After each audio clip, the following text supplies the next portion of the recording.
An ageless Nazi, a secret Supe with the power to explode heads, the power of light bulbs? How do these Supes stack up against each other? We've ranked the most powerful characters in The Boys. Not all of them, just the most powerful. Keep watching to see who's the best.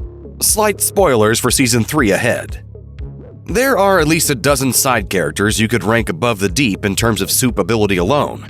That's the whole thing with Chase Crawford's hilarious take on the ineptitude of Aquaman. He's disrespected by his fellow superheroes as the fish guy, and maybe most damningly, his repeated humiliations have shot his confidence. As a member of the Seven and a right-hand lackey to Homelander, he ought to be in a good position. Yes, he once had a lot of influence, but by Season 3, he's nothing but a joke. That's not to say his powers aren't impressive. Compound V has given him gills, the ability to swim to great depths, and the power to commune with underwater creatures. But that comes with a sexual preference for octopuses, too. The oddity of his situation is also his weakness. He's humiliated by his body and his desires and considers the gills a hideous deformity that he hides in shame. Look at those gills!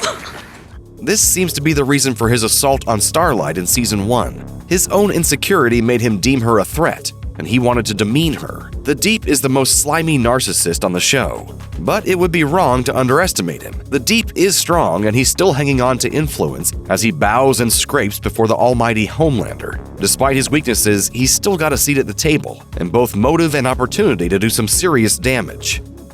One of the best things about The Boys for pop culture junkies is all the funny celebrity cameos, and this role by the Sixth Sense star Haley Joel Osment really hits the spot. Osment's M. Night Shyamalan-created character might have once seen dead people, but Osment's Mesmer sees everything. He's a psychic who can read minds by physical touch. Mesmer, however, has also fallen on hard times. He's a bit washed up as a Supe celebrity and now hangs on by signing autographs at conventions. That leaves him vulnerable when Billy Butcher approaches him for some crucial information. When Mesmer betrays Butchering Company to Homelander, detailing the group's identities for Vought, Mesmer really gets nothing in return. He's soon cornered by Butcher for this betrayal, and we see this Supe has no secondary powers. Mesmer is weak, even by human standards, and Butcher easily beats him to death. It's too bad because in the Vought Game of Thrones, Mesmer's unique truth-telling ability could have been essential. Kimiko is mute, but she signs adeptly, so fans know she's deeply conflicted about what she's done in the past. She didn't choose this superhero life and wants out, making her one of the few good ones, even if she doesn't think so. Kimiko also has a serious trauma bond with Frenchie, the ordinary mortal assassin with a similar case of remorse, and they both stew in their guilt. When things get violent, Kimiko's absolutely vicious. Her strength is incredible, and her combat style can only be described as animalistic. She has healing powers sort of like Wolverine of the X-Men, but that's really where her abilities end. Kimiko is either ferocious or licking her wounds, mentally and physically. As a Supe member of the primarily mortal Vought resistance, her ability sets her apart. She and Frenchie should really just sail into the sunset, but she's a tragic figure, so it seems there's little hope for a happy ending. Ryan Butcher isn't really a butcher. He's the child of Homelander and Butcher's wife, Becca Butcher, and he's inherited his biological father's extreme gifts. Homelander cruelly puts these genes to the test when he tosses Ryan from a rooftop. Thankfully, the experiment works. Ryan is unharmed and soon more confident, unleashing another of his father's signature powers, his meltingly hot laser eyes. Homelander mentors his son by telling him to focus on something he hates. Ryan's real trigger, though, seems to be someone he loves in danger.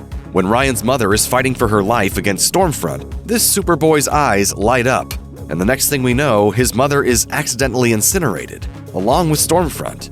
Ryan has cut down one of the most powerful characters of the show in a mere moment of panic. That said, he's still a child, and with almost no control over his powers, he can't yet rank at the top of the Supes. Ryan's true nature is yet to be revealed, but there's a definite danger that he'll turn out like Dad. Homelander is a product of abuse. He was raised in a laboratory without a real mother or father, and that destroyed his psyche. He's also proven not to be the best father figure. With Ryan grieving over his mother, not to mention Butcher pushing the boy away to keep him safe, the cycle of trauma could repeat itself for this child, whose superhero prowess may one day rival his father's. Cindy is basically Eleven from Stranger Things. She's an imprisoned test patient at the sinister Sage Grove Center, which looks like a psych ward for Supes. Her telekinetic abilities allow her to crush objects with a mere glance, and she uses them with relish. When Lamplighter accidentally unleashes her in Season 2, she goes on an absolute rampage. Cindy seems unstoppable until Stormfront shows up to quell her revolt. She takes one of Stormfront's lightning blows head on, and we think she's done. It turns out she was just knocked out and wakes up totally unharmed. Last we see of Cindy, she's hitchhiking on the highway, and as far as we know, this terrifyingly powerful Supe is in the wind. If Cindy ever reemerges and gets into the fight, she could prove the most powerful of them all. Sometimes it's the uniqueness of a power that matters most. Doppelganger is the only shapeshifter on the boys, and this loyal Vought employee uses his skills to advance the company's evil agenda. To that end, Doppelganger is deployed to get some dirt on a sitting US senator who won't play ball. He morphs into a woman and beds this key politician while photographing the whole encounter, which of course results in Vought coming out on top. This doughy character could be, and was, dispatched with a flick of Homelander's wrist, but Doppelganger, like Mystique from the X-Men, was the ultimate deepfake, and as such could have been the linchpin in Vought's disinformation campaign. Sure, Billy Butcher isn't exactly a Supe, as he'd say. In fact, he hates Supes. That's his whole thing. However, in Season 3, when he gets his hands on an experimental Vought version of Compound V that gives temporary powers, he turns out to be a total natural. Compound V hasn't been over-explained on Amazon's adaptation of the original comic, and that's for the best. What you can deduce is there's something like a genetic predisposition for response to Compound V. Everyone who takes it will react differently. Ironically, despite his hatred for Supes, Butcher is something of a hyper-responder to this performance-enhancing drug. He gulps down a single dose and suddenly has laser eyes that can go toe-to-toe with Homelander. The mysterious substance also gives him super strength and apparent invulnerability to bullets, and not to mention Homelander's laser eyes. More than that though, Butcher is straight up ruthless. That was diabolical! Power in the world of the boys has a lot to do with playing the game, and this former government spook knows something about double-crossing and general treachery. He's got a good heart, maybe, but when it comes down to it, he's obsessed with vengeance for his wife, and will not hesitate to hurt anyone who gets in his way. His ultimate weakness may be in becoming the thing he hates. It's A-Train's powers that actually introduce us to the rules of the boys' universe when he runs straight through the body of Huey Campbell's girlfriend, setting up the conflicts that define the series. I appreciate the apology. Accidents happen, right? After all, you were saving the world. It's not clear how strong A-Train is exactly, but he can obviously take a high-speed collision without even feeling it. He's the world's fastest man and a member of the Seven, and that should be enough. But he's also one of the most morally flawed characters, and that's really his soft spot. A-Train is also a drug addict. He's hooked on a Vought product that's kind of like steroids for Supes. It makes him strong and confident and allows him to keep his fastest man title, but it's also taking a toll on his heart. By Season 3, he's using Uber instead of running, because doctors have told him he can no longer tolerate his hypersonic exertion. His other big weakness is his vanity. When a fellow superhero starts committing acts of brutality in A-Train's mostly black neighborhood, he'd rather initially use the controversy for a personal rebrand than actually do anything about it. And when he does take a stand, it's too late. A-Train's abilities are astounding, but they're really no match for his selfishness. The stoic and silent Black Noir is a comic relief character, kind of like if superheroes were a thing in Buster Keaton's day. Even his name is a redundant joke. It's not until Season 3 that we have confirmation that Noir, underneath that all-black costume, is also a black man. We saw a glimpse of his face at the end of Season 2 when Maeve pulls back his mask to partially reveal his face. He was injured terribly and is covered with disfiguring scars. He might be ageless as well, given he was a part of Soldier Boy's old payback crew and seemingly hasn't lost a step. What Noir really does well, though, are stealthy assassinations. He's basically a Supe ninja with endless regenerative powers, and he seems to feel no pain. Alongside Queen Maeve, Black Noir is the show's elite martial artist. He's very nice with his custom knives, as he proves by easily defeating Kimiko. He's so effective and cold that he even frightens other members of the Seven. Mostly though, Noir remains a mystery. Since he doesn't speak or even really react, he flies under the radar, and his true allegiance is often unclear. He acts like a loyal Vought stooge and Homelander thinks he is, but that might just be Homelander's narcissism projecting. Noir is the ultimate wildcard on the boys. Queen Maeve is oddly sidelined through long sections of the boys, but when she's in action, she's an absolute force. Obviously, she's modeled after Wonder Woman, but minus the whole Amazonian backstory or silly invisible jet. Maeve is bulletproof and strong enough to hip-check a semi-truck. But what really sets her apart is her ability in hand-to-hand combat, for which she trains relentlessly. Audiences learn Maeve was also once Homelander's main squeeze. They were the original power couple of the Seven, but she suffered at Homelander's hands. He's depraved enough in public, so one can only imagine what Maeve's relationship with this psychopathic Superman was like in private. Maeve's real weakness, though, is her disaffection and often indifference. She's just over it. She has a history of addiction, likely to deal with the lies she lived as Homelander's public other half. By season 3, though, she's also using the fact her substance struggles are public knowledge to train in secret, letting everyone guess at what she's doing while actually leveling up, preparing for the inevitable clash with Homelander. Maeve has no eye lasers or finger lightning. Her power is basically just strength, but it's significant. And if she can get past her despondency, she might be the key to defeating her monstrously powerful ex. Stormfront's Supe abilities are impressive for sure. She shoots purple lightning out of her hands to devastating effect, but can also use that gift as a propulsion system. So effectively, she can fly right alongside Homelander. She's also invulnerable to ballistics, and like her contemporary Soldier Boy, seemingly immortal. She was an actual World War II-era German Nazi and hasn't aged a day since. Stormfront's inexplicably good skin also gives her cover to rebrand as a Vought hero in Season 2 and team up with Homelander as a public couple. Like a lot of the worst people on The Boys, she's got a real touch for manipulating the media. And have you seen Vought's Saving America ads? Don't they make you feel all warm and squishy and patriotic? Secretly, of course, she wants to revive the Third Reich, and to that end, she does a great job of manipulating Homelander. He's not really interested in her cause, but it's not a total turnoff for him either. Stormfront is probably the character who checks all the show's power player boxes. She's ruthless, physically powerful, deviously cunning, and great on camera. However, once her secret gets out, the public does turn on her. The biggest weakness a superhero can have in the Boys universe is this kind of skeleton in the closet. Starlight is a former pageant kid and would probably tell you herself that her powers are all a little weak. She's blonde, beautiful, and struts around in a Vought-approved skin-tight white leather jumpsuit, reluctantly playing her role as the Barbie of the Seven. Her actual abilities look great on stage, but haven't proven that effective in combat. She mostly stuns enemies when her eyes glow as she starts radiating a percussive type of fireworks. She's also fairly strong, but only relative to ordinary mortals.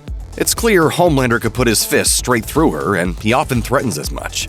However, Starlight is like the show's conscience. Her advantage is that she thinks differently than the nihilists and narcissists in her midst. I know that you might not get this, but it's not an act. I'm just trying to be honest.